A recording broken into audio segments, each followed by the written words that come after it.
In today's video, we'll tell you about 7 battles that proved pivotal in the American Civil War. Number 1. The First Bull Run. July 21, 1861, Union General Irvin McDowell marched out of Washington, D.C. into Virginia, intent on seizing the Confederate capital of Richmond and putting an end to the war. But most of McDowell's men were inexperienced, 90-day volunteers who joined in expectation of a brief conflict and had little idea what was in store for them.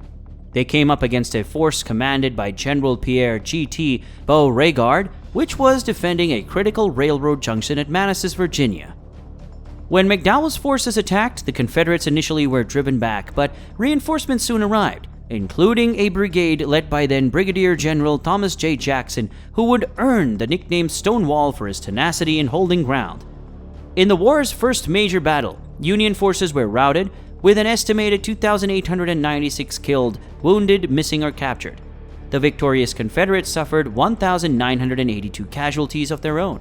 As each side counted their dead, it became evident that the struggle ahead would be longer and more grisly than Americans had expected. Number 2. Fort Donelson. February 11th to 16th, 1862, one of the first major Union victories was then Brigadier General Ulysses S. Grant's capture of Fort Donelson, located along the Cumberland River of Tennessee. The Confederates initially repulsed an attack by Union gunboats and planned a bold counterattack against the Union troops to clear a path for escape. The Confederates seemed on the verge of success when they halted and retreated to their fortifications. That gave Grant time to figure out a weak point in the Confederate line and attack it.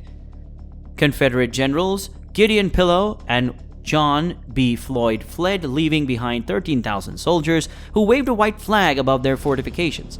When the rebels asked for terms of surrender, Grant replied that no terms except unconditional and immediate surrender would be acceptable. This earned him the nickname Unconditional Surrender. The victory, along with the capture of nearby Fort Henry, opened up the state of Tennessee to Union invasion and helped turn Grant into a national hero. Number 3. Antietam. September 17, 1862, General Robert E. Lee and his Army of Northern Virginia invaded Maryland in an attempt to knock the Union back on its heels. President Abraham Lincoln sent Major General George McClellan and his Army of the Potomac to stop him. The two forces initially collided at dawn in a cornfield in Sharpsburg, Maryland, where their movements were obscured by the tall corn stalks as they fired upon one another. The battle eventually shifted to a stone bridge along Antietam Creek, where Union troops had to storm a Confederate position 3 times before finally capturing it. An estimated 22,717 men on both sides were killed, wounded, captured, or went missing. Though the battle ended in a stalemate, the Union had stymied Lee's invasion.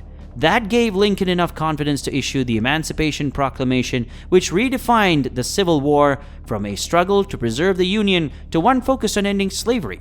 Meanwhile, photographs by Alexander Gardner of bodies strewn up the battlefield, displayed in Matthew Brady's gallery in New York, brought home to Northerners the brutal cost of the war. Number 4. Chancellorsville. May 1st to 6th, 1863. Lee achieved one of his greatest triumphs at Chancellorsville, Virginia, where he divided his forces and sent Lieutenant General Thomas J. Stonewall Jackson to force his way through a rough forest to outflank units led by Union General Joseph Hooker. After several days of fighting, the Union troops were forced to retreat.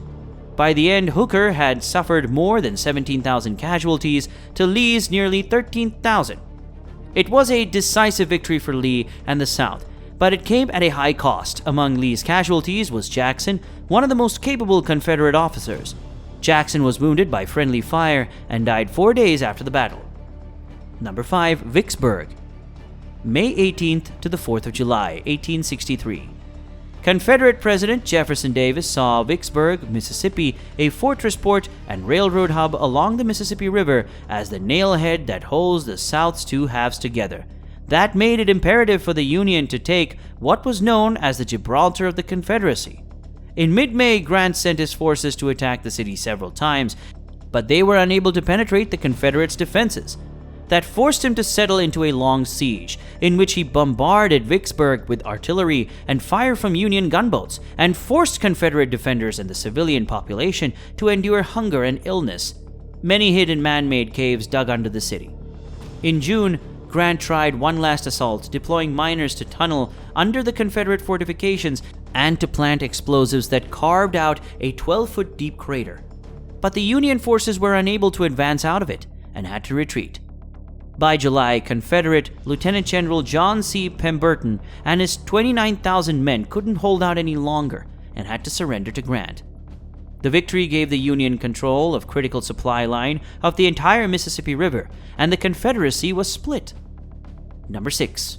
Gettysburg, July 1st to 3rd, 1863.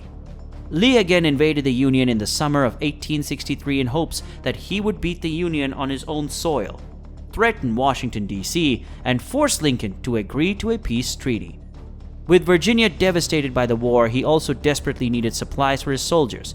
Lee's Army of Northern Virginia was pursued by Union forces led by Major General George Meadow, who caught up with them in Pennsylvania and confronted the Confederates at Gettysburg in what was one of the most fateful battles in history. Initially, the Confederates drove Union troops from fields west and north of the town, but they failed on the second day to break the Union line. On July 3rd, Lee attacked the center of the Union forces at Cemetery Ridge, south of Gettysburg. After 2 hours of shelling, Confederate General George Pickett led 2 brigades in an assault on the Union position. Pickett's charge, as it became known, turned into a disaster, with the Confederates suffering 60% casualties. Lee was forced to retreat and abandon his invasion. The battle was a crushing defeat for the Confederacy, and losses were devastating on both sides. Union casualties numbered 23,000, while the Confederates lost some 28,000 men. The South's hopes for foreign recognition of the Confederacy were erased, demoralized. Lee offered his resignation to President Jefferson Davis, but was refused. The Battle of Gettysburg took on even more significance in November 1863, when President Lincoln traveled to the site and delivered the Gettysburg Address. In the famously short but powerful speech, Lincoln honored the sacrifice of the soldiers who died there and redefined the war as a struggle for the nation. Number 7. Atlanta, July 22, 1864. Near the end of the war, a trio of Union armies led by General William T. Sherman converged outside of Atlanta, where they were met outside the city by a desperate Confederate counterattack that failed. The Battle of Atlanta was the bloodiest part of Sherman's march through Georgia, costing the Union 3,700 casualties, while the Confederates lost 5,500 men. Sherman's forces continued their advance and finally surrounded the city, besieging it for the entire month of August. Finally, on September 1st, Confederate Lieutenant General John Bell Hood, a veteran of Antietam and Gettysburg who had lost his leg at the Battle of Chickamauga, gave up and abandoned the city, allowing Sherman's forces to enter. The capture of Atlanta crippled the Confederate war effort.